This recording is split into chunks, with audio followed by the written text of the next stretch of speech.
Bonjour à tous, on commence ce tour de la presse sportive par le gros coup dur pour le Paris Saint-Germain.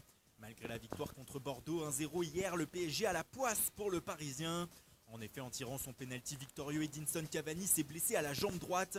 Une blessure musculaire qui inquiète au plus haut point les Parisiens. Surtout qu'après Neymar, les champions de France pourraient donc être privés de deux de leurs meilleurs éléments offensifs contre Manchester United en Ligue des Champions mardi prochain. Pour l'équipe, l'Uruguayen fait trembler Paris. Des examens complémentaires seront effectués dans les prochains jours afin de savoir si Cavani pourra tenir sa place à Old Trafford. Dans les autres matchs de la soirée, Amiens a battu Caen 1-0 dans une rencontre capitale pour le maintien. Comme le titre le Courrier Picard, les Amiénois se donnent un bol d'air au classement et ce sont désormais leurs adversaires du soir qui sont en position de barragistes. En Espagne, la Liga nous a offert un superbe derby de Madrid hier après-midi et ce sont les merengues qui se sont imposés 3-1. Désormais sur une très bonne série, le Real est de retour au premier plan pour Marca, au très bon moment puisque la Ligue des Champions revient la semaine prochaine. Les Madrilènes passent aussi devant leurs voisins au classement. Ils sont désormais deuxième à 5 points du Barça qui joue ce soir. Pour As, les hommes de Solari ont survolé ce derby de la VAR. Plusieurs décisions ont été prises ou vérifiées à la vidéo, ce qui a provoqué quelques polémiques.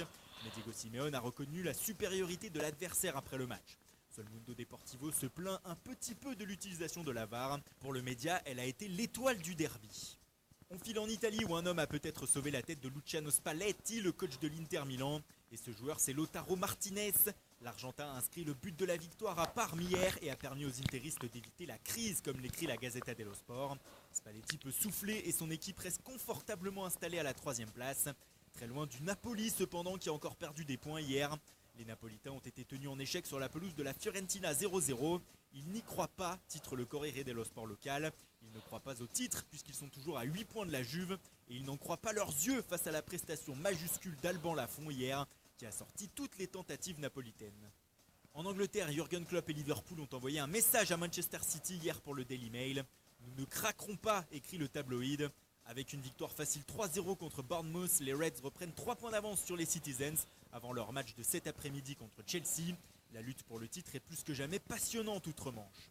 Le Daily Express aussi revient sur la victoire tranquille de Liverpool et titre que Mohamed Salah et ses coéquipiers n'ont montré aucun signe de nervosité hier. Mais le média s'intéresse aussi à l'actualité de Manchester United. Déjà hier, les Red Devils ont facilement battu Fulham sur sa pelouse 3-0, avec encore une fois un Paul Pogba parfait comme l'écrit le tabloïd. Le champion du monde a encore offert une prestation magnifique ponctuée d'un doublé. Mais le quotidien évoque aussi l'actualité mercato des Mancuniens. Selon lui, les dirigeants du club seraient prêts à débourser pas moins de 50 millions de livres, soit 57 millions d'euros l'été prochain pour recruter l'anglais de Fulham, Ryan Sessegnon. L'un des plus prometteurs jeunes joueurs anglais pourrait donc changer d'air la saison prochaine, surtout si les Cottagers venaient à être relégués en Championship, ce qui pourrait faciliter son transfert. Et on termine par Cristiano Ronaldo qui va tenter de continuer à marquer et à porter la Juventus vers le titre ce soir contre Sassuolo.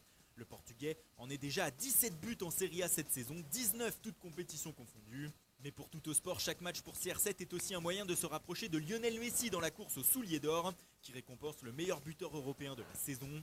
Avec donc 17 buts en championnat pour le moment, il est à 4 unités de son concurrent argentin. Et il va relancer l'assaut dès ce soir pour tenter de le rattraper et de tenir la cadence du Blaugrana. Voilà, c'est tout pour aujourd'hui. Merci pour votre fidélité. Bonne journée à tous et rendez-vous dès demain matin pour une nouvelle revue de presse.